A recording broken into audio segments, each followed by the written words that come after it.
আসসালামু আলাইকুম ম্যাম। ভালো আছি ম্যাম।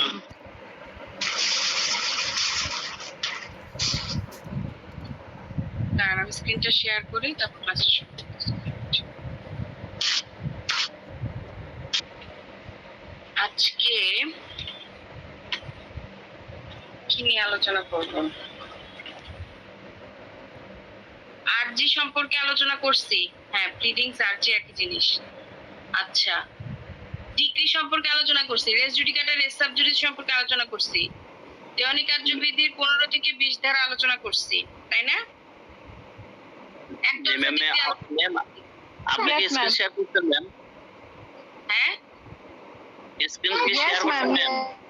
আমি স্ক্রিন শেয়ার করি না, আমি স্ক্রিন শেয়ার করব। আমি আপনাদের প্রশ্নটা দেখতেছি, এজন্য জিজ্ঞাসা করতেছি আমি কি কি পড়াইছি আপনাদেরকে, কি কি পড়াইনি। আচ্ছা, একটু সবাই একটু শুনেন।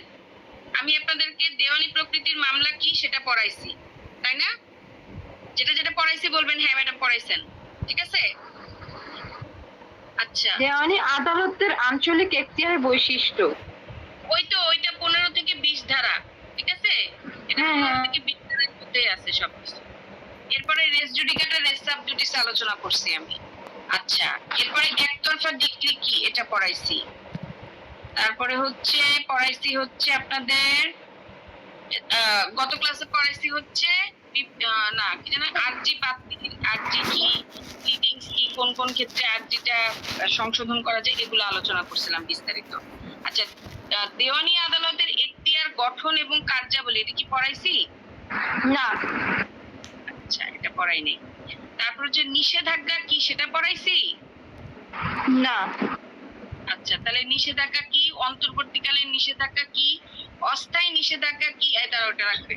অস্থায়ী নিষেধাজ্ঞা কি, নিষেধাজ্ঞার মঞ্জুরের নীতিগুলা কি, এগুলা নিয়ে আজকে আলোচনা করবো। অর্থাৎ নিষেধাজ্ঞার টোটাল টপিকসটা নিয়ে আজকে আলোচনা করবো। আচ্ছা, আমি এবার স্ক্রিনটা শেয়ার করি একটু।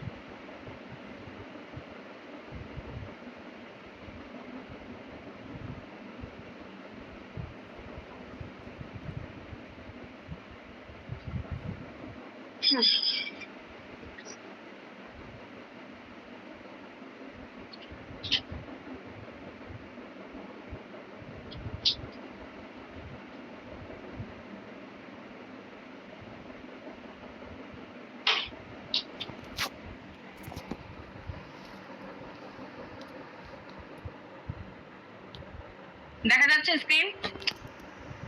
জি ম্যাম। হ্যাঁ, আচ্ছা, কি দেখা যাচ্ছে? প্রশ্ন দেখা যাচ্ছে নাকি পিডিএফ ফাইল দেখতে পাচ্ছেন? কি দেখতে পাচ্ছেন? PDF file ma'am.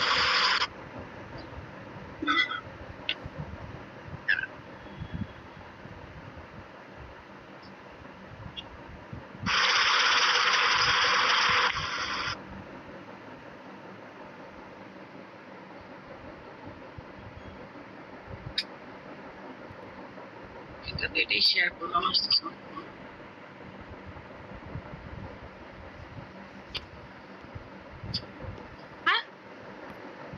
জি ম্যাম, স্ক্রিনটা একটু রোটেট করে দেন ম্যাম, তাহলে এই লেখাগুলো একটু বড় আসবে। আমরা একটু স্ক্রিনে মোবাইলে দেখি তো স্ক্রিনে দেখতে সুবিধা হবে আমাদের। তারেক ভাই আপনারা জুম করেন, মোবাইল থেকে আপনারা জুম করেন। কত বড় করব? বেশি বড় করতে গেলে আমার পড়াইতে সমস্যা হবে। না ম্যাম, ঠিক আছে ম্যাম, সমস্যা নাই, আপনি কন্টিনিউ করেন। বাকিরা আপনারা মোবাইলে আপনারা জুম করা যায়, ঠিক আছে? আপনারা মোবাইলে স্ক্রিনে টাচ করলে জুম বড় ছোট করতে পারবেন। আচ্ছা, আমি শুরু করি। হ্যাঁ, ওকে। আজকে আমরা নিষেধাজ্ঞা আদ্যপান্ত কি আছে না আছে এগুলো আলোচনা করব। নিষেধাজ্ঞা জিনিসটা কি, এই জিনিসটা নিয়ে আজকে আমরা ডিটেইলসে কথা বলব, ঠিক আছে? নিষেধাজ্ঞা জিনিসটা কি এটা দেওয়া যাবে না, এটা আমি ক্লাস নিচ্ছি। আচ্ছা, আমাদের প্রশ্ন হচ্ছে অস্থায়ী নিষেধাজ্ঞা বলতে কি বুঝো? অস্থায়ী নিষেধাজ্ঞা এবং অন্তর্বর্তীকালীন নিষেধাজ্ঞার মধ্যে পার্থক্য, অস্থায়ী নিষেধাজ্ঞার আদেশ প্রদানের শর্তগুলা কি, হ্যাঁ, এগুলা নিয়ে আলোচনা। তার আগে আমরা একটু বুঝে নেই নিষেধাজ্ঞা জিনিসটা কি, এবং এই অস্থায়ী নিষেধাজ্ঞা, অন্তর্বর্তীকালীন নিষেধাজ্ঞা যেটা নিয়ে আলোচনা করব, এটা আসলো কোত্থেকে, তাই না? এই জিনিসটা আগে আমরা একটু বুঝে নেই, তারপরে আমরা মূল প্রশ্নে যাচ্ছি। আচ্ছা, আমাকে যে কেউ এনিওয়ান বলেন নিষেধাজ্ঞা জিনিসটাকে আপনাদের কি মনে হয়? নিষেধাজ্ঞা বলতে কি বুঝছেন বলেন তো? এনিওয়ান যা মনে হয় তাই বল। নিষেধ করা বা বারণ করা কোনো একটা জিনিস থেকে বিরত রাখা, এরকম একটা কিছু ম্যাম। নরমালি আমরা কোনো কাজ থেকে কাউকে বিরত রাখার জন্য যে নিষেধ করি, বাচ্চাদেরকে ধরেন, ছোট বাচ্চাদেরকে আমরা যে নিষেধ করে দিই যে এই কাজটা করা যাবে না, হ্যাঁ, এটা হচ্ছে একটা নিষেধাজ্ঞা। ঠিক তেমনি ভাবে আদালত থেকেও একটা নোটিশ বের করে নিয়ে আসা, হ্যাঁ, যে এই কাজটা আপনি করতে পারবেন না, তাতে বাদীর ক্ষতিগ্রস্ত হবে, এই ধরনের একটা নিষেধাজ্ঞা বের করে নিয়ে আসা, এইটাকে মানে নোটিশ বের করে নিয়ে আসা, এটাই হচ্ছে আপনার নিষেধাজ্ঞা। ওকে, আচ্ছা, তো নিষেধাজ্ঞা সম্পর্কে আমাদের সুনির্দিষ্ট প্রতিকার আইনে আলোচনা করা হয়েছে। কোথায় আলোচনা করা হয়েছে? সুনির্দিষ্ট প্রতিকার আইনে সুস্পষ্টভাবে আমাদের নিষেধাজ্ঞা সম্পর্কে আলোচনা করা হয়েছে। ঠিক আছে, সুনির্দিষ্ট প্রতিকার আইনের ধারা 52 থেকে 57 পর্যন্ত এই নিষেধাজ্ঞা নিয়ে আমাদের আলোচনা করা হয়েছে, এবং এইখানেই আপনার অস্থায়ী নিষেধাজ্ঞা সম্পর্কে বলা হয়েছে। আচ্ছা, এখন এই যে নিষেধাজ্ঞা কি সেটা আমরা বুঝে গেলাম, এখন আমাদেরকে বুঝতে হবে অস্থায়ী নিষেধাজ্ঞা আর অন্তর্বর্তীকালীন নিষেধাজ্ঞার আবির্ভাব কোত্থেকে হয়েছে, জিনিসটা কি। দেখেন, নিষেধাজ্ঞা মূলত হচ্ছে আপনার 3 প্রকার। একটা হচ্ছে অস্থায়ী নিষেধাজ্ঞা, একটা হচ্ছে আপনার চিরস্থায়ী নিষেধাজ্ঞা, আর একটা হচ্ছে বাধ্যতামূলক নিষেধাজ্ঞা। এখন প্রশ্ন হচ্ছে অস্থায়ী নিষেধাজ্ঞা জিনিসটা কি। অস্থায়ী নিষেধাজ্ঞা হচ্ছে মামলা চলাকালীন অবস্থায় একটা, অর্থাৎ একটা সাময়িক সময়ের জন্য আপনাকে আপনার কাজ করা থেকে বিরত থাকার যে নির্দেশটা, সেটা হচ্ছে অস্থায়ী নিষেধাজ্ঞা। অর্থাৎ এটা একটা লিমিটেড পিরিয়ড, এটা কোনো স্থায়ী নিষেধাজ্ঞা না যে মানে যতদিন বেঁচে আছেন আপনি আপনাদের দুইজনকে এই নিষেধাজ্ঞা মেনে চলতে হবে, এই ধরনের কোনো কথা এখানে বলা হয় নাই। এটা হচ্ছে আপনার এক ধরনের, আপনার কি বলবো, এটা লিমিটেড পিরিয়ডের জন্য এই নিষেধাজ্ঞাটা দেওয়া হয়। যখন অবস্থা ঠিক হয়ে যায়, সিচুয়েশন যখন ওভার কন্ট্রোলে চলে আসে, তখন সেই ক্ষেত্রে আপনার এই নিষেধাজ্ঞা তুলে ফেলা হয়। আচ্ছা, চিরস্থায়ী নিষেধাজ্ঞাটা কি? চিরস্থায়ী নিষেধাজ্ঞা হচ্ছে আপনার এমন নিষেধাজ্ঞা যেই নিষেধাজ্ঞাটা নাকি আপনার মামলার গুণাগুণের উপর ভিত্তি করে প্রদান করা হবে। মামলার গুণাগুণের উপর ভিত্তি করে কিরকম? ধরেন আপনি মামলা দায়ের করছিলেন এবং সেই মামলায় আপনার পক্ষে রায় হয়েছে, এখন আপনি চাচ্ছেন আপনার এই রায়টাকে আরো জোরদার করে তুলতে, ঠিক আছে, এবং বিবাদীকে আপনার অবস্থানটা বুঝায় দেওয়ার জন্য যে সে যাতে আর আপনার সাথে লড়তে না আসে, ঠিক আছে, এই ধরনের একটা মানে শক্ত রায় আপনি চাচ্ছেন, তখন সেই ক্ষেত্রে আপনি কি করতে পারেন? আদালতের কাছে আপনার রায়ের উপর ভিত্তি করে যে নিষেধাজ্ঞাটা বের করে আনতে চাবেন, সেইটা হচ্ছে চিরস্থায়ী নিষেধাজ্ঞা। ফর এক্সাম্পল, আপনার একটা আম বাগান নিয়ে বিবাদীর সাথে মামলা হয়েছিল এবং মামলায় আপনি জিতে গেছেন, অর্থাৎ আপনার পক্ষেই রায় হয়েছে যে এই আম বাগানের মালিকানা আপনার এবং দখলও আপনার। এখন যেহেতু বিবাদী আপনাকে হ্যারাসমেন্ট করছে, অর্থাৎ সে আপনার এই জায়গাটা দখল করে রাখছিল এবং সেই দখল পুনরুদ্ধারের জন্য তো আপনি মামলা করছেন, আপনি তো এমনি এমনি করেন নাই, তার মানে সে ব্যক্তি আদালতের কথা মানবে কি মানবে না তার তো গ্যারান্টি নেই। পরবর্তীতে সে যদি আবার এই ধরনের সৃষ্টি করে, এই চিন্তা করে আপনি চাইলেন যে আমার আম বাগানের মধ্যে যাতে আর প্রবেশ করতে না পারে, এই ধরনের নিষেধাজ্ঞা আপনি আদালতের কাছে আবেদন করলেন। তাহলে আদালত যে আপনার রায় যে নিষেধাজ্ঞা, এইটা হবে চিরস্থায়ী নিষেধাজ্ঞা। এটা চিরস্থায়ী নিষেধাজ্ঞা হওয়ার কারণ হচ্ছে এটা আপনাকে মানতেই হবে, অর্থাৎ আজীবন যতদিন বেঁচে আছেন এটা আপনাকে মেনে চলতে হবে, এই জন্য এটাকে বলা হয় চিরস্থায়ী নিষেধাজ্ঞা। তাই অস্থায়ী নিষেধাজ্ঞা আর চিরস্থায়ী নিষেধাজ্ঞার তফাৎটা বুঝছেন? হ্যাঁ, Yes, ma'am. Good. আচ্ছা, তো এই হচ্ছে আমার অস্থায়ী নিষেধাজ্ঞা, চিরস্থায়ী নিষেধাজ্ঞা। এখন আমি দেখব মূল প্রশ্নে যে অস্থায়ী নিষেধাজ্ঞা জিনিসটাকে। আমি অলরেডি আপনাদেরকে বলছি, এবার আমি ডিটেইলসে বিষয়টা দেখাই। দেখেন, অস্থায়ী নিষেধাজ্ঞা সম্পর্কে আমাদের সুনির্দিষ্ট প্রতিকার আইনের 53 ধারায় সুস্পষ্টভাবে বলা হয়েছে, অর্থাৎ অস্থায়ী নিষেধাজ্ঞার যাবতীয় যে বিষয়বস্তু, এইটা আমরা সুনির্দিষ্ট প্রতিকার আইনেই জানতে পারবো। কিন্তু আপনি যখন অস্থায়ী নিষেধাজ্ঞার মামলাটা করতে যাবেন তখন সেই ক্ষেত্রে কিন্তু আপনাকে ওই কি জানি বলে সুনির্দিষ্ট প্রতিকার আইনের আন্ডারে আপনি মামলা করতে পারবেন না। সেই ক্ষেত্রে আপনাকে টার্ন আউট করতে হবে কোথায়? দেওয়ানি কার্যবিধিতে। কেন দেওয়ানি কার্যবিধিতে আসতে হবে? তার কারণ হচ্ছে সুনির্দিষ্ট প্রতিকার আইনটা হচ্ছে আমাদের মূল আইন এবং এইখানে শুধুমাত্র আপনাকে প্রতিকার সম্পর্কে বলা হয়েছে যে আপনি যদি এই ধরনের সমস্যায় পড়ে থাকেন তাহলে আপনি কি করতে পারবেন? অস্থায়ী নিষেধাজ্ঞার জন্য আবেদন করতে পারবেন। কিন্তু কি কি বিষয় করতে হবে, কত দিনের মধ্যে করতে হবে, কিছুই কিন্তু আপনি সুনির্দিষ্ট প্রতিকার আইনে পান নাই। তো এই জন্য আপনাকে এই প্রসিডিউরটা জানতে হলে দেওয়ানি কার্যবিধি 1908 টার্ন আউট করতে হবে। ঠিক আছে? এই জন্য এই প্রশ্নটা আমাকে সুনির্দিষ্ট প্রতিকার আইন এবং দেওয়ানি কার্যবিধি দুইটা একসাথে করে আমাদেরকে বুঝতে হবে, পড়তে হবে। বুঝতে পারছি বিষয়টা? হ্যাঁ, ইয়েস ম্যাম। জি ম্যাম। ওকে, ঠিক আছে। তাহলে সুনির্দিষ্ট প্রতিকার আইনে আমাদের 53 ধারা এটা বলা হয়েছে। কি বলা হয়েছে দেখেন, মামলা চলাকালীন সময়ে বিবাদী যাকে মামলার বিষয়বস্তু বা সম্পত্তি অন্যত্র হস্তান্তর করতে না পারে বা ক্ষতি সাধন করতে না পারে সেই জন্য মামলা নিষ্পত্তি না হওয়া পর্যন্ত সাময়িক সময়ের জন্য আদালত যে নিষেধাজ্ঞা দেয় সেটাই হচ্ছে অস্থায়ী নিষেধাজ্ঞা। ফর এক্সাম্পল ধরেন ওই যে বললাম আম বাগান নিয়ে আপনাদের মধ্যে একটা মামলা হয়েছে। এখন আপনি বাদী, আপনি ঠিকই আদালতের আদেশ মানতেছেন, কিন্তু বিবাদী যে আছে সে হচ্ছে একরোখা, সে আদালতের কথা মানতেছে না, আপনাকেও হ্যারাসমেন্ট করেই যাচ্ছে। সে করলো কি, এই আম বাগানে যতগুলো আম গাছ আছে সেই সবগুলো আম গাছ সে কেটে ফেলার সিদ্ধান্ত নিল, লোকজন নিয়ে আসছে। বা আম গাছ না কেটে সে কি করলো, আম যত আছে সবগুলা পেরে সে বিক্রি করে দেওয়া শুরু করলো আপনাকে না জানায়। তখন সেই ক্ষেত্রে আপনি কি করবেন? যখন দেখতেছেন যে আপনার মানে সিচুয়েশন আপনার কন্ট্রোলের বাইরে চলে গেছে, অর্থাৎ কোনোভাবে বিবাদীকে আপনি মানাইতে পারতেছেন না, তখন সেই ক্ষেত্রে আপনি আদালতের কাছে এসে একটা নিষেধাজ্ঞার জন্য আবেদন করবেন যে যতদিন পর্যন্ত আদালত ফাইনাল রায় না দিচ্ছে ততদিন পর্যন্ত যাতে এই সম্পত্তি নিয়ে অর্থাৎ যে বিষয়বস্তু নিয়ে মামলা হয়েছে সেই বিষয়বস্তুর কোনো ক্ষয়ক্ষতি সাধন না করে বিবাদী।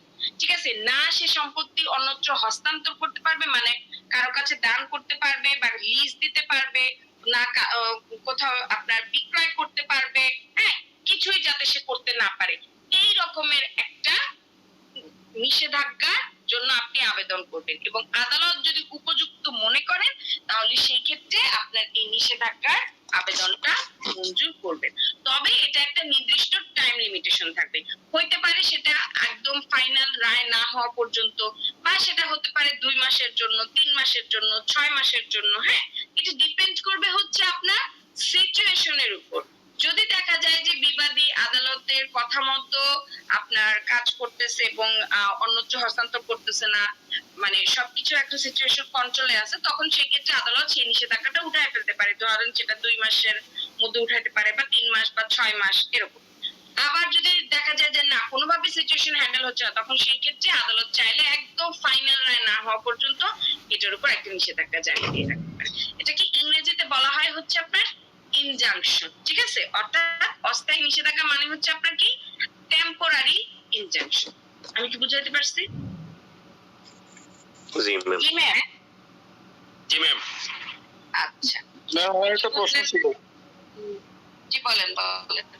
এই অস্থায়ী নিষেধাজ্ঞা ফিল্ড পর্যায়ে কে রিপোর্ট দেয়? যে কার দখলে আছে ফিল্ড পর্যায়ে কে রিপোর্ট দেয়? হ্যাঁ হ্যাঁ, ফিল্ড পর্যায়ে কে রিপোর্ট দেয়? জি, ফিল্ড পর্যায়ে এটা দখল পজিশন কার আছে এটা কে রিপোর্ট দেয়? সার্ভে করে। ঠিক আছে?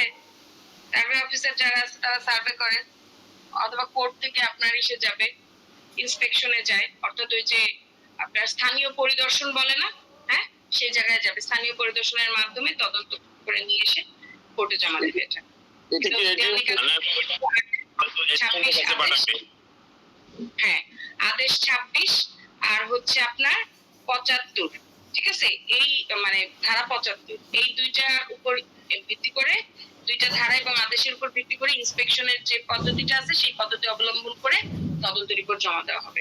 অনেক সময় সার্ভে করে কোর্ট থেকে ইন্সপেকশনে যায়, আবার অনেক সময় যে সার্ভে অফিসার যারা আছে তারা যায়, এরকম। আচ্ছা, আমরা কোশ্চেনটা শেষ করি। দাঁড়ান, আমি আজকে যে কোশ্চেনটা আপনাদেরকে পড়াবো ধরছি, এটা শেষ করি, তারপর লাস্টে আমি টাইম দিব আপনাদের, যা যা প্রশ্ন থাকবে বলবেন। আগে আমি প্রশ্নটা শেষ করি। আচ্ছা, তাহলে এই হচ্ছে আমার অস্থায়ী নিষেধাজ্ঞা। অস্থায়ী নিষেধাজ্ঞা তাহলে 53 ধারায় কি বলা হয়েছে? অস্থায়ী নিষেধাজ্ঞা সম্পর্কে আলোচনা করা হয়েছে। কি বলা হয়েছে? যে মামলার যে কোনো পর্যায়ে, আচ্ছা এটা একটু বলে নিই। এখন কথা হচ্ছে অস্থায়ী নিষেধাজ্ঞার আদেশটা আপনি আদালতের কাছে আবেদন করবেন কোন সময়? আপনি মামলার যে কোনো পর্যায়ে করতে পারেন। মামলাটা যখন শুরু হইলো, ঠিক আছে, আরজি দাখিলের মাধ্যমে মামলা শুরু হইলো, বিচার্য বিষয় পড়ে হলো, আপনি চাইলে তখনও করতে পারেন। আবার মনে করেন মামলা প্রায় শেষ পর্যায়ে আসছে, ফাইনাল শুনানির হয়তোবা খুব কাছাকাছি চলে আসছে, ওই মুহূর্তেও চাইলে আপনি অস্থায়ী নিষেধাজ্ঞার জন্য আবেদন করতে পারবেন। ঠিক আছে? অর্থাৎ যখনই আপনার সমস্যা শুরু হবে আপনি তখনই আদালতের কাছে অস্থায়ী নিষেধাজ্ঞার জন্য আবেদন করতে পারবেন। এখন অস্থায়ী নিষেধাজ্ঞার আবেদন যদি আদালত মঞ্জুর করে নেয়, ধরেন বাদী হয়ে আমি অস্থায়ী নিষেধাজ্ঞার জন্য আপনার বিরুদ্ধে আবেদন করছি, এখন আদালত সে আবেদনটা মঞ্জুর করে নিছে, তাই বলে আপনি কি বিবাদী? আপনি কি চুপ করে বসে থাকবেন? নিশ্চয়ই না। থাকবেন? আপনার কি প্রতিকার নাই? আছে কি না? আছে। সেই ক্ষেত্রে আপনি আপিল করতে পারবেন। ঠিক আছে? অর্থাৎ অস্থায়ী নিষেধাজ্ঞার আবেদন যদি আদালত মঞ্জুর করে নেয় তাহলে সেই ক্ষেত্রে বিবাদী কি করতে পারবে? আপিল করতে পারবে। ঠিক আছে? অর্থাৎ যে আদালত মঞ্জুর করলো সেই আদালতের উচ্চ আদালতের কাছে গিয়ে সে এই অস্থায়ী নিষেধাজ্ঞার আবেদনের বিরুদ্ধে কি করতে পারবে? আপিল করতে পারবে। এখন কথা হচ্ছে আমরা কোন প্রসিডিউর ফলো করে এই অস্থায়ী নিষেধাজ্ঞার আবেদনটা করে থাকবো আদালতে। সেটা হচ্ছে দেওয়ানি কার্যবিধির আদেশ 39-এর বিধি 1 এবং 2 অনুসরণ করতে হবে। অর্থাৎ বিধি 1 এবং 2 এর যে প্রসিডিউর গুলো বলা হয়েছে সেই প্রসিডিউর গুলো আমাকে ফলো করে কি করতে হবে? অস্থায়ী নিষেধাজ্ঞার আবেদন করতে হবে। দেখেন এখানে একটা ছোট্ট এক্সাম্পল দিয়ে দিছি আমি। জাভেদ এবং সামাদের মধ্যে 2 বিঘা জমি নিয়ে এখতিয়ারধীন আদালতে মামলা চলছে। এই জমিতে একটি কাঁঠাল গাছ আছে যা সামাদ মামলা চলাকালীন অবস্থায় কেটে নিয়ে যেতে চাচ্ছে। এই কারণে জাভেদ উপায়ান্তর না দেখে সামাদের বিরুদ্ধে অস্থায়ী নিষেধাজ্ঞার আবেদন করতে পারে। এটা অলরেডি আমি আপনাদের আম বাগান দিয়ে বুঝাই দিছি। আর কি বোঝানোর দরকার আছে এক্সাম্পলটা? বলেন। না। আচ্ছা, ঠিক আছে। তার মানে আমরা কি বুঝলাম? অস্থায়ী নিষেধাজ্ঞা হচ্ছে আপনার পক্ষদ্বয়ের মধ্যে, অর্থাৎ দুই পক্ষ যেই পার্টির মধ্যে মামলা চলতেছে সেই পার্টির মধ্যে যে বিরোধীয় বিষয়বস্তু, অর্থাৎ যেই বিষয়বস্তু, সেটা হতে পারে কোনো আম বাগান বা কোনো দালান কোঠা নির্মাণের কোনো জায়গা, ইমারত গঠন, এই যে কোনো সম্পত্তি হতে পারে। তো সেই সম্পত্তি নিয়ে যে আপনার মামলাটা চলতেছে সেইটা নিষ্পত্তি না হওয়া পর্যন্ত, অর্থাৎ ফাইনাল রায় বা চূড়ান্ত রায় না হওয়া পর্যন্ত যাতে সেই জায়গার কোনো ক্ষতি না করতে পারে বিবাদী, সেটার জন্য যে নিষেধাজ্ঞা দেয়া হয়, অর্থাৎ আদালত কর্তৃক যে বিশেষ আদেশ বা নিষেধাজ্ঞা দেয়া হয় সেটাই হচ্ছে আপনার অস্থায়ী নিষেধাজ্ঞা। বুঝতে পারছি? তার মানে টেম্পোরারি ইনজাংশন মানেই হচ্ছে আপনার একটা নির্দিষ্ট টাইম পিরিয়ডের জন্য দেয়া হবে এবং মূলত এটা আপনার মামলা চলাকালীন অবস্থা, অর্থাৎ আপনার মামলাটা চলমান অবস্থায় আছে, ওই অবস্থায় বিবাদী যাতে ওই সম্পত্তির কোনো ক্ষতি করতে না পারে সেইটার জন্য তাকে আদালত কর্তৃক একটা বিশেষ আদেশ বা নিষেধাজ্ঞার মাধ্যমে থামায় রাখা, এটাই হচ্ছে অস্থায়ী নিষেধাজ্ঞা। আমি কি বুঝাতে পারছি আপনাকে? জি ম্যাম। এবার আমাদের প্রশ্ন হচ্ছে অস্থায়ী নিষেধাজ্ঞাটা কখন মঞ্জুর হবে? ঠিক আছে, এই দেখেন 53 ধারায় বলা হচ্ছে নোটিশ দিয়ে যে কোনো সময়, অলরেডি আমি এটা বলছি, অস্থায়ী নিষেধাজ্ঞাটা আপনি যে কোনো সময় করতে পারবেন। আপনি ধরেন মামলা মাত্র শুরু করছেন, ওই সময় অস্থায়ী নিষেধাজ্ঞার আবেদন করতে পারবেন। আবার ধরেন আপনার মামলা শুরু হয় মানে চলমান অবস্থায় চলতে চলতে একদম ফাইনাল রায়ের কাছাকাছি চলে গেছে, ওই সময় আপনি চাইলে অস্থায়ী নিষেধাজ্ঞার আবেদন করতে পারবেন। এবং যদি আপনি যেই গ্রাউন্ডে নিষেধাজ্ঞা করতেছেন সেই গ্রাউন্ডটা যদি ঠিক থাকে তাহলে অবশ্যই আদালত আপনার আদেশটা মঞ্জুর। আচ্ছা, তাহলে এখন আমরা দেখি এই যে বারবার বলতেছি যে অস্থায়ী নিষেধাজ্ঞার আবেদন করতে হলে আমাকে আদালতের কাছে উপযুক্ত কারণ দেখাতে হবে। এই উপযুক্ত কারণটা কি সেটা আমাদের বুঝতে হবে।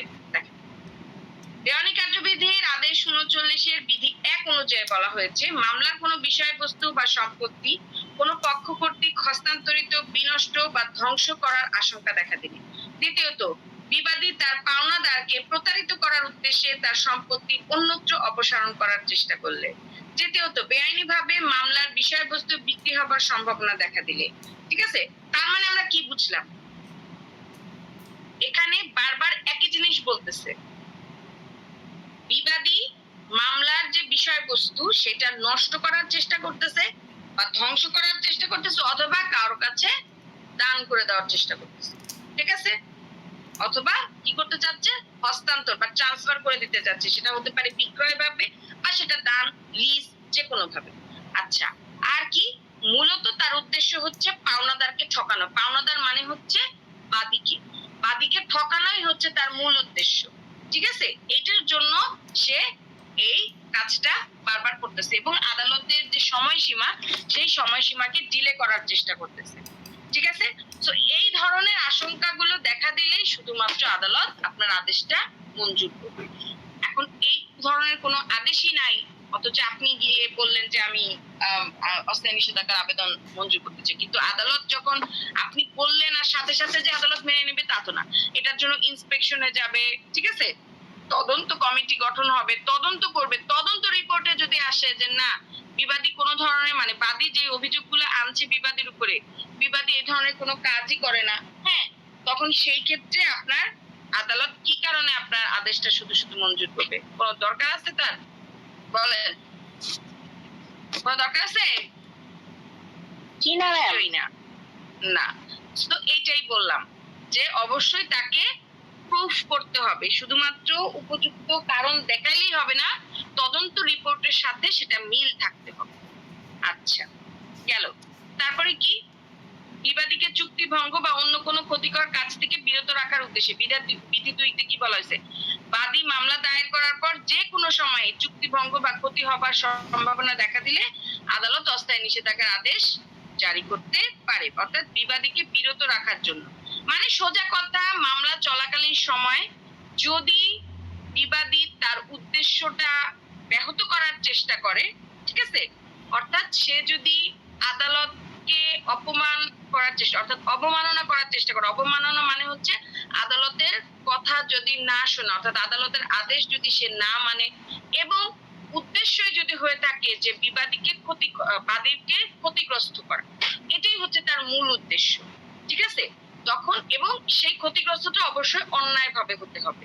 যদি এরকম ইন্টেনশনই তার মধ্যে থাকে, তখন সেই ক্ষেত্রে আদালত অবশ্যই এই আদেশটা মঞ্জুর করবে। কিন্তু আপনার কথার সাথে কাজের মিল থাকতে হবে, অর্থাৎ আপনি আবেদন করলেই যে আদালত সাথে সাথে এটা মেনে নেবে বিষয়টা তা না। কি করা হবে? আদালত অবশ্যই এটা তদন্ত করবে, সার্ভে করবে, করার পর যদি তদন্ত রিপোর্ট মিলে যায় তখন সেই ক্ষেত্রে আদালত এই আদেশটা মঞ্জুর করবে। কে যেন বলছিলেন যে তদন্তটা কিভাবে করবে?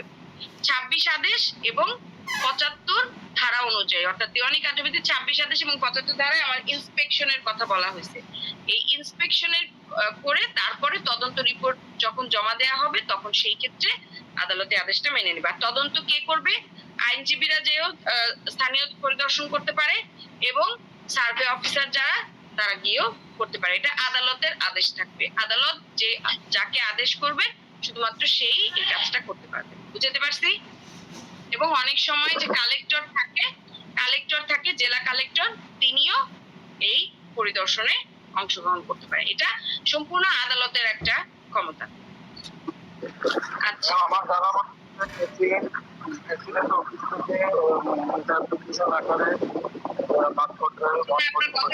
আপনার কথা বুঝি না, ভালো করে বলেন। কি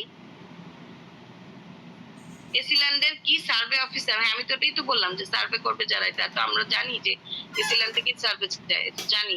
আবার কি? আচ্ছা, যাই হোক, অস্থায়ী নিষেধাজ্ঞার আদেশ প্রদানের পূর্বে আদালত কি কি বিষয় দেখবে? দেখেন, প্রথমত প্রাইমা ফেসিয়া কেস আছে কিনা। আচ্ছা, এখন কথা হচ্ছে prima facie case. Prima facie case হচ্ছে আপনার মামলার বর্তমান অবস্থা, ঠিক আছে?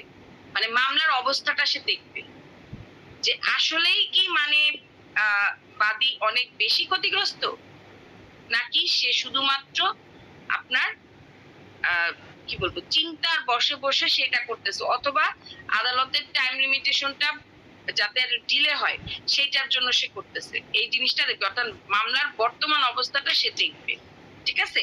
আচ্ছা, এটা হচ্ছে প্রাইমা ফেসিয়া কেস। অপূরণীয় ক্ষতির সম্ভাবনা, অর্থাৎ এই নিষেধাজ্ঞা যদি মঞ্জুর না করা হয় তাহলে বাদীর অনেক বড় ক্ষতি হয়ে যাবে। এখন ধরেন আপনি যেই বাগান নিয়ে আপনি আদালতে কাছে মামলা করছেন, সেই বাগানের গাছ যদি কেটে অন্যত্র বিক্রি করে দেয় তাহলে এই গাছগুলোর দামই তো অনেক বেশি, আপনি ক্ষতিগ্রস্ত হইলেন না? আবার ধরেন তার পোর্শনটুকু সে কি করতেছে, সে বিক্রি করে দিতেছে অন্য জায়গায়, ঠিক আছে, যেখানে দলিলই ঠিকঠাক নাই, জাল এবং ভুয়া দলিল নিয়ে সে অন্যত্র বিক্রয় করে দিতেছে, ঠিক আছে? তাহলে এই ক্ষেত্রে আপনার অনেক বড় ক্ষতি হয়ে গেল না? হ্যাঁ, তো এই জিনিসগুলো যদি আদালত দেখে তাহলে সেক্ষেত্রে আদালত অবশ্যই এই আবেদনটা মঞ্জুর করবে। সুবিধা অসুবিধার ভারসাম্য, অর্থাৎ মামলার সুবিধা অসুবিধার ভারসাম্য, যেটা একটু আগে বললাম যে মামলা অস্থায়ী নিষেধাজ্ঞার আবেদন আদেশ মঞ্জুর করলে মামলায় কি ধরনের সুবিধা পাওয়া হবে, অর্থাৎ মামলাটা কি দ্রুত অগ্রসর হতে পারবে নাকি এটা ধীর গতিতে অগ্রসর হবে, এই জিনিসটা আদালত দেখবে। আদালত শুধুমাত্র আপনার আমার সুবিধাটাই দেখবে না, আদালত তার নিজের সুবিধাটাও দেখবে। এটাই সুবিধা অসুবিধার ভারসাম্যটাও আদালত দেখবে। মামলাটা অর্থহীন, অর্থাৎ আদালত যদি মনে করে অস্থায়ী নিষেধাজ্ঞার আবেদন যদি মঞ্জুর না করি তাহলে সেক্ষেত্রে মামলাটাই অর্থহীন হয়ে যাবে। কেন মামলাটা অর্থহীন হবে? তার কারণ হচ্ছে যেই সম্পত্তি নিয়ে মামলা হয়েছে, এখন বিবাদী যদি সেইটা মানে সে যদি আদালতে মামলা চলাকালীন অবস্থায় সেই সম্পত্তি যদি নিজের করে ফেলে, অন্যত্র বিক্রয় করে ফেলে, হস্তান্তর করে ফেলে, তাহলে আমার মামলা করে লাভটা কি হইলো? মামলা করে লাভটা হইলো কি বলেন? পরবর্তীতে সেই সম্পত্তি অর্ধেক বিক্রয় করে ফেলছে, বিক্রি করে সে টাকা খাইতেছে। এখন যদি আমার আদালত থেকে রায় হয় তাহলে সেই রায় দিয়ে আমি কি করবো? কোনো কাজ আছে?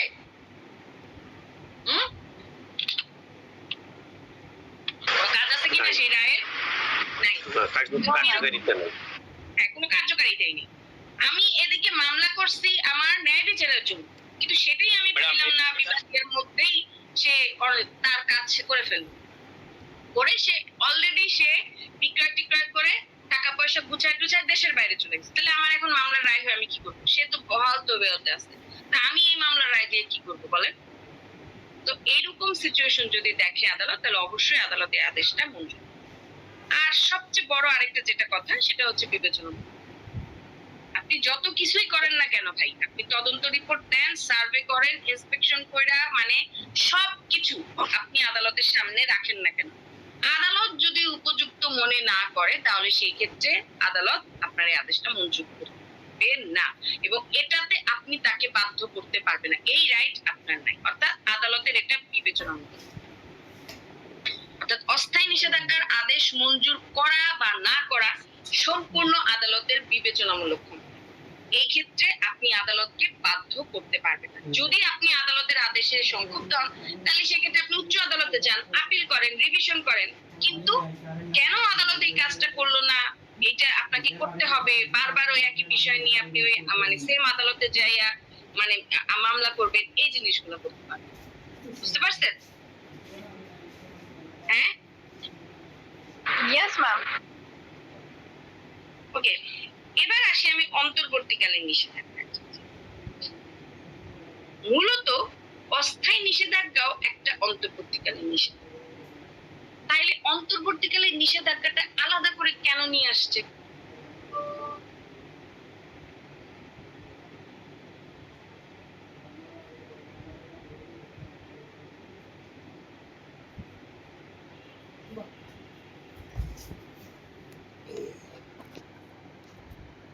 আমি আপনাদের বুঝাই দিই আর কি যে বিষয়টা লাস্টের টুকু। হ্যাঁ, তো অন্তর্বর্তীকালীন নিষেধাজ্ঞা এবং অস্থায়ী নিষেধাজ্ঞার বিষয়টা কি এটা একটু বলি। তাহলে অন্তর্বর্তীকালীন নিষেধাজ্ঞা এবং অস্থায়ী নিষেধাজ্ঞা দুইটা যদি সেম হয় তাহলে কি কারণে আমি আবার অন্তর্বর্তীকালীন নিষেধাজ্ঞার জন্য মামলা করব বলেন? অন্তর্বর্তীকালীন নিষেধাজ্ঞা আর অস্থায়ী নিষেধাজ্ঞা একই জিনিস। হ্যাঁ, তাইলে কেন অন্তর্বর্তীকালীন নিষেধাজ্ঞার নামটা আলাদা হলো? কি মনে হয়, কেউ বলতে পারবেন? হ্যাঁ, টাইমের জন্য। আচ্ছা কিছুটা আচ্ছা আপনি না হওয়া পর্যন্ত মোকদ্দমার বিষয়বস্তু মানে যখন স্থিত অবস্থায় রাখবে সেটা অন্তর্বর্তীকালীন। এক্স্যাক্টলি। আচ্ছা তাহলে এখন এই যে আমি অস্থায়ী নিষেধাজ্ঞা নিয়ে এতক্ষণ ধরে আলোচনা করতেছি, বারবারই কিন্তু বলা হচ্ছে যে আপনি মামলা মানে অস্থায়ী নিষেধাজ্ঞার জন্য আবেদন করলেই কিন্তু আদালত সেটা মেনে নিবে না। আদালত ইন্সপেকশন করবে, অর্থাৎ পরীক্ষা করবে, ঠিক আছে, তদন্ত করবে, তারপরে আদালত রায় দিবে। এখন এই রায় হইতে হইতে যদি, ঠিক আছে, অস্থায়ী নিষেধাজ্ঞার আদেশ হইতে হইতে তদন্ত করতে করতে যদি বিবাদী বিক্রি করে ফেলে জায়গা সম্পত্তি বা গাছ টাছ কেটে ফেলে অন্যত্র বিক্রি করে, তাহলে আপনার লাভ আছে অস্থায়ী নিষেধাজ্ঞার আদেশ দিয়ে? যদি ঘটনা ঘটে যাওয়ার পর আদালত থেকে রায় হয় তাহলে সেটা নিয়ে আপনি কি করবেন আমারে বলেন। দেখেন না, কোন একটা ঘটনা ঘটে যায় তারপরে পুলিশ আসে, তো ওই পুলিশ এসে আমার লাভ আছে যখন ঘটনা আমার শেষ হয়ে গেছে কইটা বলেন? এখন সেম বিষয়টা, অস্থায়ী নিষেধাজ্ঞার আদেশের জন্য আমি আবেদন করছি, এখন আদালত এটা ইন্সপেকশন করবে, তারপরে সবকিছু ঠিকঠাক থাকলে আদালত আদেশ মঞ্জুর করবে বা নাও করতে পারে, এবং এর মধ্যে যদি বিবাদী সবকিছু করে ফেলে তখন আমি কি করব? তো এই কারণে অস্থায়ী নিষেধাজ্ঞার সাথে সব সময় অন্তর্বর্তীকালীন নিষেধাজ্ঞার জন্য আবেদন করতে হয়। অন্তর্বর্তীকালীন নিষেধাজ্ঞা হচ্ছে একেবারে আর্জেন্ট, যেমন মানে আর্জেন্টলি অ্যারেস্ট ওয়ারেন্ট বের করে ফেলা হয় না, হ্যাঁ, ঠিক তেমনি ভাবে একদম আর্জেন্ট, মানে আমি আজকে অস্থায়ী নিষেধাজ্ঞার সাথে মানে আমি অন্তর্বর্তীকালীন নিষেধাজ্ঞার আবেদন করছি আজকে, তো 24 আওয়ার্স এর মধ্যে এইটা মঞ্জুর হয়ে যাবে, ঠিক আছে। মানে যতক্ষণ পর্যন্ত অস্থায়ী নিষেধাজ্ঞার আদেশ আদালত না দিচ্ছে ততক্ষণ পর্যন্ত অন্তর্বর্তীকালীন নিষেধাজ্ঞাটা মঞ্জুর হবে। আচ্ছা, এটার একটা লিমিটেশন আছে, 10 দিনের বেশি এটা থাকতে পারে না, ঠিক আছে। অর্থাৎ অস্থায়ী নিষেধাজ্ঞার আদেশ করার আবেদন করার পর যে তদন্ত টিমটা গঠন হবে, এটা অন্ততপক্ষে 10 দিনের মধ্যে শেষ করে ফাইনাল একটা রায়ে আসতে হবে। তো এই 10 দিনের জন্য আপনার অন্তর্বর্তীকালীন নিষেধাজ্ঞাটা স্থায়ী থাকবে। অর্থাৎ অস্থায়ী নিষেধাজ্ঞাটা যেমন টেম্পোরারি ইনজেকশন, ঠিক তেমনি অন্তর্বর্তীকালীন নিষেধাজ্ঞাটাও তাই, বাট এটা খুব আর্জেন্টলি এটা আদেশ দেয়া হয়, নোটিশটা দেয়া হয়। অস্থায়ী নিষেধাজ্ঞার ক্ষেত্রে যেমন আমার নোটিশ জারি করে তারপরেই করা লাগে, অন্তর্বর্তীকালীন নিষেধাজ্ঞার ক্ষেত্রে আমার এত নোটিশের দরকার নেই। আমি অস্থায়ী নিষেধাজ্ঞার সাথেই আবেদন করব যে যতদিন পর্যন্ত আদালতের মর্জি না হয় অস্থায়ী নিষেধাজ্ঞার আবেদন মঞ্জুর করার, ততদিন পর্যন্ত আমার সম্পত্তির উপর একটা অন্তর্বর্তীকালীন নিষেধাজ্ঞার আদেশ যাতে জারি করা হয়, যাতে আমার সম্পত্তিতে বিবাদী কোনো ক্ষতি না করে থাকে, এইটার জন্য আপনার অন্তর্বর্তীকালীন নিষেধাজ্ঞা আবেদন করা হবে। বুঝতে পারছেন এবার? হ্যাঁ জি ম্যাম। তাহলে অন্তর্বর্তীকালীন নিষেধাজ্ঞা অস্থায়ী নিষেধাজ্ঞার তফাৎটা বুঝতে পারছেন? একই জিনিস, সেম জিনিস, কিন্তু অস্থায়ী নিষেধাজ্ঞার আদেশটা জারি হইতে সময় লাগে, বাট অন্তর্বর্তীকালীন নিষেধাজ্ঞাটা যতদিন পর্যন্ত অস্থায়ী নিষেধাজ্ঞার আদেশটা জারি হচ্ছে ততদিন পর্যন্ত বিবাদীকে থামায় রাখা। বুঝতে পারছেন? এইটাই হচ্ছে অন্তর্বর্তীকালীন নিষেধাজ্ঞা। এবং অন্তর্বর্তীকালীন নিষেধাজ্ঞার জন্য কোনো তদন্ত কোনো কিছুর প্রয়োজন নাই, কোনো নোটিশ তদন্ত কিছুরই দরকার নেই। বুঝতে পারছেন? আচ্ছা, এই হচ্ছে তাহলে আমাদের অস্থায়ী নিষেধাজ্ঞা এবং অন্তর্বর্তীকালীন নিষেধাজ্ঞার বিষয়টা। এবার বলেন কারো কোনো প্রশ্ন আছে কিনা? অনেকে প্রশ্ন করতেছিলেন, আমি থামাই দিচ্ছি। এবং আপনাদের প্রশ্ন আজকে এটাই ছিল যে অস্থায়ী নিষেধাজ্ঞা কি, অস্থায়ী নিষেধাজ্ঞা এবং অন্তর্বর্তীকালীন নিষেধাজ্ঞার মধ্যে তফাৎটা কি, পার্থক্যটা কি, কোন সময় অন্তর্বর্তীকালীন নিষেধাজ্ঞা জারি করতে হয়, আর হচ্ছে অস্থায়ী নিষেধাজ্ঞার আবেদন মঞ্জুর করতে হইলে আমাকে কোন কোন শর্তগুলো পূরণ করতে হবে আমি অলরেডি বুঝাই দিচ্ছি। এখন বলেন কার কোথায় কি প্রশ্ন আছে, বলেন, সময় আছে বলেন। নিষেধাজ্ঞার বিরুদ্ধে কি রিভিউ করা যায় বা আপিল করা যায়? আপিল, হ্যাঁ অবশ্যই অবশ্যই আপিল করতে পারবেন আপনি। এটাকে হাইকোর্টে করতে হবে নাকি নিম্ন আদালতে? না, এটা ডিপেন্ড করবে আপনি কোন আদালতে মামলা করতেছেন।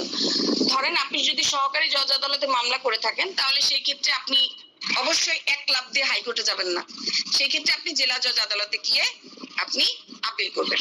আর যদি আপনার মামলাটা জেলা জজ আদালতে চলমান অবস্থায় থাকে তাহলে সেই ক্ষেত্রে আপনি যাবেন হাইকোর্টে। ঠিক আছে, এটা ডিপেন্ড করবে কোর্টের উপরে। তফসিল বলতে কি বোঝায়? একটু জোরে বলেন, আমি বুঝি না কি তফসিল বলতে কি বোঝায় ম্যাডাম? তফসিল হচ্ছে আপনার জি। ওই যে মৌজা, তারপর আপনার দাগ নাম্বার, খতিয়ান নাম্বার, হ্যাঁ, SARSBS, মানে আপনার যে দলিলের মধ্যে তো অনেক কিছু থাকে জানেন তো, SARSBS, খতিয়ান নাম্বার, দাগ নাম্বার, হ্যাঁ, এই জিনিসগুলা ঠিকঠাক মতো আছে কিনা এটাই তফসিলের মধ্যে উল্লেখ করতে হয়। এই জিনিসগুলো যদি ভুল হয়, হ্যাঁ, আমি শেষ করি, এই জিনিসগুলো যদি ভুল হয়, ধরেন দাগ নাম্বার বা খতিয়ান নাম্বার, এগুলা যদি আপনি ভুল করে ফেলেন তাহলে সেই ক্ষেত্রে কিন্তু আপনার আর্জিটা বাতিলও হয়ে যেতে পারে। এই বলেন। আমার একটা প্রশ্ন ছিল, সেটা হচ্ছে অস্থায়ী নিষেধাজ্ঞা বা অন্তর্বর্তীকালীন নিষেধাজ্ঞা যদি অমান্য করা হয় সেক্ষেত্রে শাস্তি কি আছে? হ্যাঁ, সেক্ষেত্রে শাস্তি হচ্ছে 6 মাসের কারাদণ্ড। ঠিক আছে, আচ্ছা, এখানে কিছু কথা আছে। এইটা হচ্ছে আপনার আদেশ 39-এর, অর্থাৎ দেওয়ানি কার্যবিধির আদেশ 39-এর 3 নাম্বার বিধিতে বলা হয়েছে, যদি কোনো ব্যক্তি অস্থায়ী নিষেধাজ্ঞার আদেশটা মঞ্জুর মানে না মঞ্জুর অস্থায়ী নিষেধাজ্ঞার আদেশ মঞ্জুর করার পরও যদি সেটা না মেনে থাকে তাহলে সেই ক্ষেত্রে প্রথমত তার সম্পত্তিকে ক্রোক করা হবে। কি করা হবে? ক্রোক করা হবে। কিন্তু তাতেও যদি সেটা না মেনে থাকে তখন সেই ক্ষেত্রে তাকে 6 মাসের কারাদণ্ড দেওয়া হবে। তবে এই যে তার সম্পত্তি ক্রোক করা হইলো, সেটা 1 বছর না হওয়া পর্যন্ত বিক্রি করতে পারবে না আদালত। বুঝতে পারছেন? এটাই হচ্ছে আদেশ 3 আছে না আদেশ 2 আছে? আদেশের 3 নাম্বার বিধি, 39 আদেশের বিধি 3 নাম্বার, একটু চেক দিয়ে দেন। বিধি 2 হবে না? বিধি 2 কেন হবে না? বিধি 1 আর 2 এক জিনিস, 3 বিধি। বিধি 1 আর 2 এ তো স্পষ্ট ভাবে বলাই হইতেছে যে কোন কোন ক্ষেত্রে আপনি, অর্থাৎ শর্তগুলোর কথা বলা হয়েছে। 3 বিধি কেন আসবে এখানে? তারপরে যদি ভুল হয়ে থাকে আমি দেখে নিব না, বাট আমার যতটুকু মনে আছে 3 বিধি। আপনার বইয়ের 329 পৃষ্ঠায় আছে। আচ্ছা, বললামই তো যে আমার যতটুকু মনে হয় 3 বিধি, তারপরে যদি হয়ে থাকে তাহলে দেখা যাবে। কারণ এই মুহূর্তে আমার সামনে দেখতেই পাচ্ছেন বই নাই, স্ক্রিন নাই, কিছুই নেই। আমি জাস্ট যেগুলো আমার মাথায় আছে ওভাবেই আপনাদেরকে পড়ায় যাচ্ছি, বুঝছেন? আচ্ছা, এরপর আর কারো কোনো প্রশ্ন? দেওয়ানি কার্যবিধিতে ম্যাম কোন শিডিউল আছে কি? দেওয়ানি কার্যবিধিতে শিডিউল আছে কিনা? হ্যাঁ, আছে। তো এই শিডিউল বলতে আসলে ম্যাডাম কি বোঝায় আর কি? এগুলাকে আজকে আপনাদের ক্লাসের টপিকস। না ম্যাম, একটু বাইরে ছিল। জি ম্যাম, একটু বাইরে ছিল, আসছিল ম্যাম। টপিকস সেটা নিয়ে কথা বলেন। আজকে পড়াইছি নিষেধাজ্ঞা নিয়ে, নিষেধাজ্ঞা সম্পর্কিত কি জানতে চান সেটা বলেন। ক্লাসের বাইরে গিয়ে কথা বললে কেমন হইলো?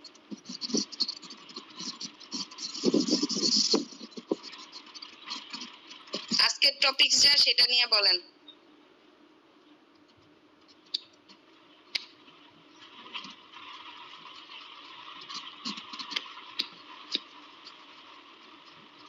ম্যাম, অস্থায়ী বেশি না অন্তর্বর্তীকালীনের মানে ইম্পর্টেন্সটা বেশি? অবশ্যই অস্থায়ী নিষেধাজ্ঞার ইম্পর্টেন্সটা বেশি। দেখতেছেন না, তদন্ত করে তারপরে এই নিষেধাজ্ঞাটার আবেদন মানে মঞ্জুর করা হচ্ছে, তাহলে অবশ্যই অস্থায়ী নিষেধাজ্ঞাটা বেশি ইম্পর্টেন্ট। কিন্তু বিষয়টা হচ্ছে যেহেতু বিবাদী মানে কোনোভাবেই মানতেছেন এবং বাদী কঠিনভাবে ক্ষতিগ্রস্ত হবে এই ধরনের একটা সম্ভাবনা আছে, এই জন্য অন্তর্বর্তীকালীন নিষেধাজ্ঞাটা দেওয়া হয়। কিন্তু অস্থায়ী নিষেধাজ্ঞার আদেশ হওয়ার সাথে সাথে এটা উঠে যাবে এবং এটা টাইম লিমিটেশনও বলা হয়েছে 10 দিনের মধ্যে। ঠিক আছে, তাহলে সেই ক্ষেত্রে অবশ্যই আমরা বুঝতে পারতেছি যে অস্থায়ী নিষেধাজ্ঞার এটা বেশি।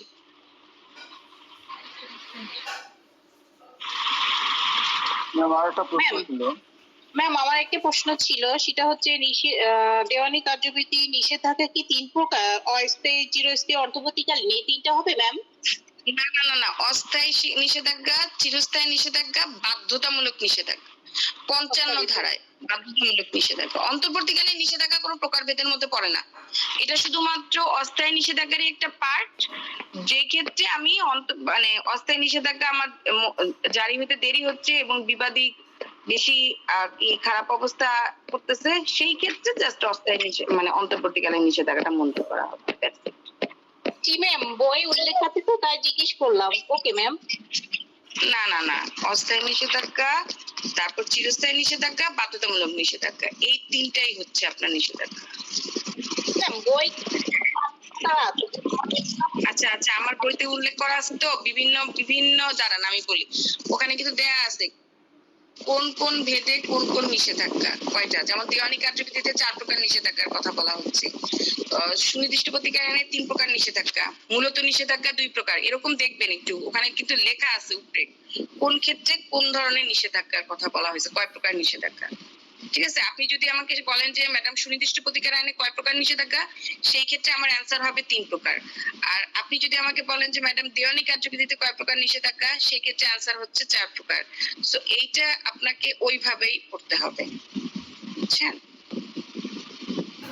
তবে নরমালি নিষেধাজ্ঞা কয় প্রকার প্রশ্ন আসলে আমাদের অ্যান্সার 3 প্রকারই দিতে হয় সবসময়, কারণ অন্তর্বর্তীকালীন নিষেধাজ্ঞাকে ওইভাবে নিষেধাজ্ঞা হিসেবে ধরা হয় না, বুঝছেন?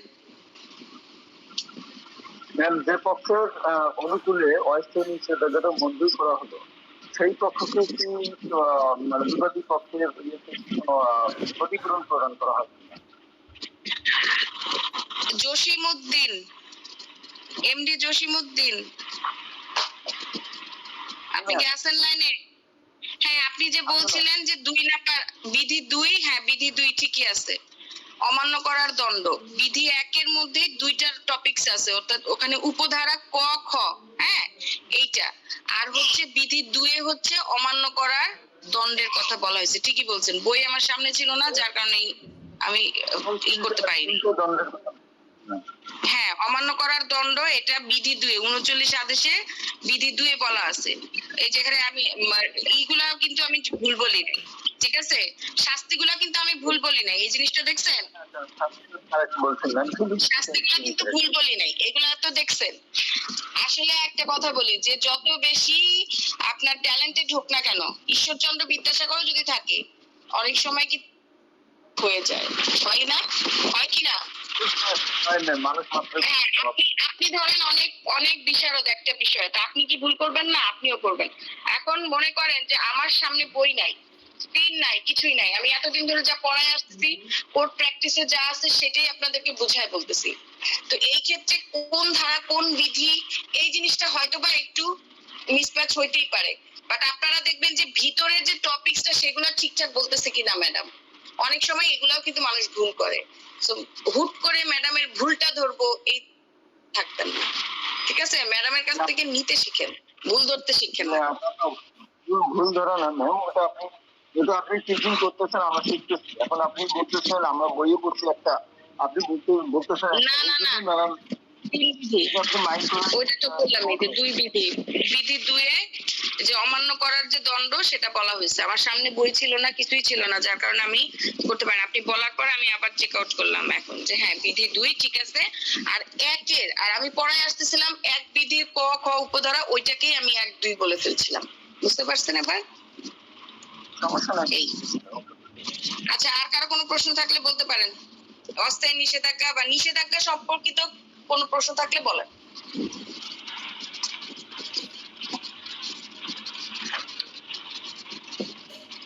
বাধ্যতামূলক নিষেধাজ্ঞাটা যদি আরেকটু বলতেন। কোনটা? বাধ্যতামূলক নিষেধাজ্ঞা।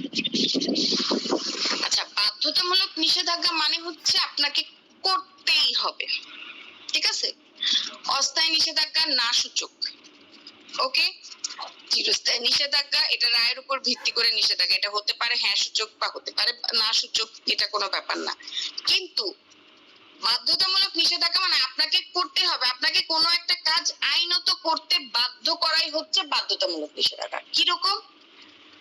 ধরেন আপনার মানে আপনি এমন বেশি করতেছেন, শব্দ করেন রাতের বেলা, গান বাজনা করতেছেন, প্রতি রাতেই আপনি গান বাজনা করতেছেন, জোরে সাউন্ড বক্স বাজাচ্ছেন, তাতে করে আপনার পার্শ্ববর্তী যে প্রতিবেশী তার খুব সমস্যা হচ্ছে। হয়তো বা সেখানে ছোট বাচ্চা থাকে বা হার্টের কোনো রোগী আছে, পেশেন্ট আছে, যার নাকি আপনার শব্দের সমস্যা হচ্ছে, আপনাকে বারবার ওয়ার্নিং দিচ্ছে কিন্তু আপনি শুনতেছেন না, ঠিক আছে? তখন সেই ক্ষেত্রে আদালতের কাছে সে শরণাপন্ন হইতে পারে আপনার বিরুদ্ধে এই বাধ্যতামূলক নিষেধাজ্ঞা জারি করার জন্য। অথবা ধরেন আপনি আমাদের তো জানি রাজুকের প্ল্যান মতে আমাদের কিন্তু কিছু জায়গা আপনার ছেড়ে তারপর বাড়ি করতে হয়, কতটুকু জায়গা এটা তো আমার খেয়াল নাই, আমি ভুলে গেছি। জায়গা ছেড়ে বাড়ি করতে হয়, কিন্তু ঢাকা শহরে বর্তমানে দেখবেন একটু 1 ইঞ্চি জায়গাও কিন্তু ছাড়ে, বিশেষ করে মিরপুর এলাকায় যে বাসাগুলো থাকে খেয়াল করবেন 1 ইঞ্চি জায়গাও তারা ছাড়ে না। মানে এক বাড়ির মানে রাজুক যদি ইন্সপেকশনে আসে দেখা যাবে যে 2-3 বাড়ির অর্ধেক দেয়ালি ভেঙে যাবে না? এরকম ভাবে বাড়ি করে না, করে কিনা? জি ম্যাম, করে। তো এইরকম যদি হয়ে থাকে তাহলে এখন মনে করেন যে আমি কি করলাম, আপনি যে দেয়াল করে বাড়ি তুলছেন আমি আপনার দেয়ালের সাথে লাগাই আমি বাড়ি করে ফেলছি, মানে 1 ইঞ্চি জায়গা তো দূরের কথা আমি কিছুই ছাড়ি নাই, তাহলে এই ক্ষেত্রে আপনার ক্ষতি হচ্ছে না বলেন? আপনি যখন আপনার দেয়াল ঘেঁষেই আমার বাড়ি করে ফেলছি তাহলে তো আমার আপনার একই দেয়াল, তাহলে তো আমি যদি আমার বাসায় কোনো কিছু করি বা রং করি বা যেটাই করি আমার দেয়াল ড্যাম হওয়া মানে আপনার কারণে আপনারও দেয়াল ড্যাম হওয়া। আর কেন আপনি আমি আপনার বাড়ির সাথে করব? এটা তো অন্যায়, এটা তো আইনত নিষেধ। তাহলে এই ধরনের ক্ষেত্রে আপনাকে ধরেন বারবার বারবার আমাকে বলছেন, নোটিশ দিচ্ছেন যে এটা ভেঙে ফেলেন, কিন্তু আমি আপনার কোনো কথাই শুনি না, উল্টা আমি আরো মারদাঙ্গা হয়ে আসতেছি, আপনার সাথে ঝগড়া করতেছি। তখন সেই ক্ষেত্রে আপনি আদালতের কাছে যে নিষেধাজ্ঞার জন্য আবেদন করবেন যে তাকে এটা ভাঙতেই হবে, দেয়ালটা ভাঙতেই হবে, তখন সেই ক্ষেত্রে যে নিষেধাজ্ঞাটা আদালত দিবে এটা হচ্ছে বাধ্যতামূলক নিষেধাজ্ঞা। যদিও বাধ্যতামূলক নিষেধাজ্ঞা মানে শোনা যাচ্ছে যে না সুযোগ, কিন্তু এটা আসলে ইতিবাচক, হ্যাঁ সুযোগ। তখন সেই ক্ষেত্রে আদালত যে বাধ্যতামূলক নিষেধাজ্ঞার সাথে সাথে কোর্ট থেকে লোক দাঁড়ায়, ঠিক আছে, দাঁড়ায় থেকে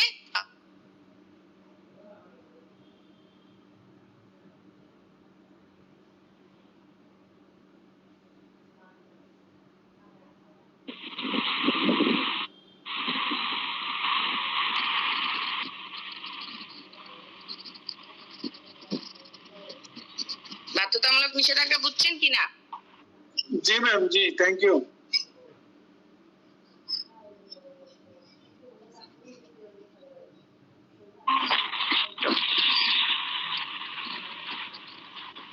যদি প্রশ্ন না থাকে তাহলে ক্লাস থেকে লিভ নেব।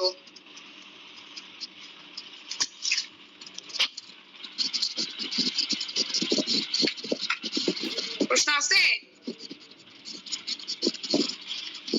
না ম্যাম, প্রশ্ন যদি না থাকে তাহলে লিভ নেই, 11টা বেজে গেছে। ওকে, ভালো থাকবেন। আসসালামু আলাইকুম ম্যাম। আসসালামু আলাইকুম।